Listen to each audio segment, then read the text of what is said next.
Est-ce qu'il est possible de comprendre parfaitement l'univers tout en étant un observateur de celui-ci?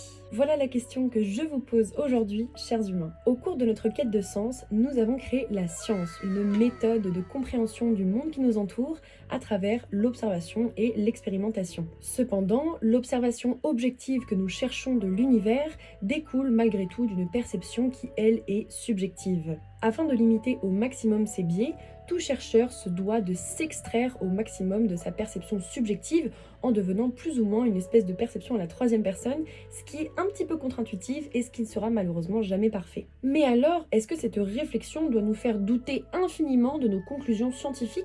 Eh bien en réalité, c'est ce que pensent la plupart des physiciens qui reconnaissent les limites intrinsèques de la science. Bien que nous pouvons contempler avec fierté les idées, les équations que notre espèce a élaborées et qui prédisent avec précision le fonctionnement du cosmos, rien ne prouve qu'elles constituent une représentation fidèle de notre réalité. Elles sont avant tout le produit de l'analyse d'un expert dans le domaine, mais cette expertise n'enlève pas le caractère subjectif de la conclusion. Il existe par ailleurs un domaine d'étude qui challenge clairement le fait que nous pourrions un jour avoir une interprétation objective de la réalité. Vous l'auriez peut-être deviné, c'est la physique quantique. Cette discipline a prouvé, notamment grâce à l'expérience des fentes de Young, que nous pouvons savoir l'emplacement d'une particule seulement lorsqu'on la mesure. Et ce qui est fascinant, c'est que cette mesure dépend de la personne qui l'observe. Il devient alors illusoire de penser que nous pourrions un jour avoir une perception objective de l'univers dénuée de toute subjectivité. Cela remet nécessairement en question le fait de pouvoir un jour déceler la théorie du tout, un ensemble d'équations décrivant l'univers dans son ensemble qui semble alors hors de portée.